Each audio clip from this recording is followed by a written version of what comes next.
कभी कभार राजनीति किसी थ्रिलर फिल्म से भी ज्यादा रोमांचक दिखाई देती है। केजरीवाल का डर किसी भी बॉलीवुड फिल्म के विलन से ज्यादा दिखाई दे रहा है। उन्हें हर तरफ मोदी दिखाई दे रहे हैं। मोदी आ जाएगा का डर उनके अंदर ऐसा है कि कांग्रेस को भी सरेंडर करवा दिया। देखिए, कुछ दिन पहले कांग्रेस के राज्यसभा सांसद अजय माकन ने एक प्रेस कॉन्फ्रेंस की थी। इस दौरान उन्होंने केजरीवाल को फर्जीवाल कहा, देशद्रोही भी कहा। माकन के दिए वक्तव्य की आलोचना हुई तो उन्होंने घोषणा कर दी कि वे एक और प्रेस कॉन्फ्रेंस करके बताएंगे कि उन्होंने केजरीवाल को देशद्रोही क्यों कहा। लेकिन माकन की दूसरी प्रेस कॉन्फ्रेंस अभी तक नहीं हो पाई। सवाल है क्यों? इसका जवाब हम आपको बताएंगे, लेकिन उससे पहले कुछ और बातें बताते हैं। आप सभी जानते हैं कि दिल्ली चुनाव की तारीखों का ऐलान हो गया है, लेकिन कांग्रेस आपको कहीं से भी आक्रामकता के साथ चुनाव लड़ते हुए नहीं दिखेगी। अभी तक राहुल गांधी और प्रियंका गांधी का एक भी कार्यक्रम दिल्ली में नहीं हुआ। राहुल प्रियंका छोड़िए, किसी भी बड़े नेता का नहीं हुआ है। सवाल है क्यों?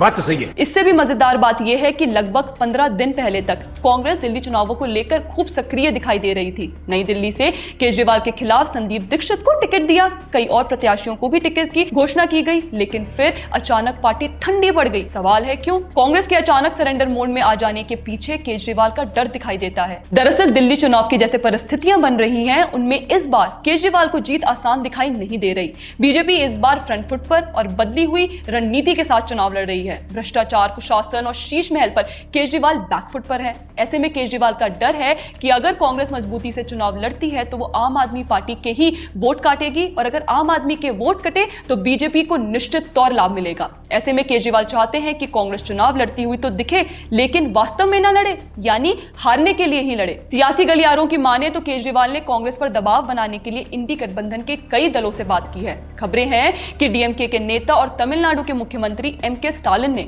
राहुल गांधी को इसको लेकर फोन भी किया था। उनके फोन के बाद ही कांग्रेस आलाकमान ने माकन की प्रेस कॉन्फ्रेंस रद्द करवाई। इसके साथ ही कई और दलों से भी केजरीवाल ने कांग्रेस नेतृत्व पर दबाव डालने की प्रार्थना की है। यही कारण है कि कांग्रेस पर परोक्ष दबाव बनाने के लिए टीएमसी और समाजवादी पार्टी जैसे दलों ने आम आदमी पार्टी को समर्थन देने की घोषणा भी की।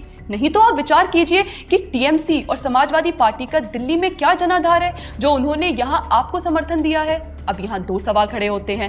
पहला यह कि केजरीवाल और कांग्रेस दोनों ही दलों को भाजपा से इतना डर क्यों लग रहा है? ऐसा डर कि कांग्रेस चुनाव लड़ने से पहले ही सरेंडर मोड में आ गई। ऐसा डर कि उसके कारण केजरीवाल ने कांग्रेस को भी डरा दिया। इस डर के पीछे का कारण क्या कोई इंटरनल सर्वे है जो पार्टी जनता के सामने नहीं रख रही? क्या दिल्ली में आम आदमी पार्टी की हालत उससे कई ज्यादा खराब है जितनी अटकलें राजनीतिक विश्लेषक लगा रहे हैं? याद रखिए, 2015 और 2020 के चुनावों में कांग्रेस ने दिल्ली में पूरी ताकत से चुनाव लड़ा था, लेकिन इस बार चुनाव में तस्वीर बदली हुई दिखाई दे रही है। एक बात और याद रखिए, कहने को दोनों दल इंडी गठबंधन में हैं, लेकिन फिर भी दोनों दिल्ली में एक साथ चुनाव नहीं लड़ रहे हैं। कांग्रेस चाहती है कि आम आदमी पार्टी से गठबंधन हो जाए, लेकिन सीटों को लेकर बात नहीं बन पा रही है। बार्गेनिंग अभी भी जारी है। दूसरा सवाल है कि क्या कांग्रेस की यह हालत हो गई है कि उसके ऊपर 2 राज्यों में सरकार चलाने वाली पार्टी दबाव डाल सकती है? क्या कांग्रेस इतनी कमजोर हो गई है कि उसकी राजनीति को क्षेत्रीय दल तय करते दिखाई दे रहे हैं? कांग्रेस को कहां लड़ना चाहिए, कहां नहीं लड़ना चाहिए, कितनी ताकत से लड़ना चाहिए, ये सब बातें आज कांग्रेस नहीं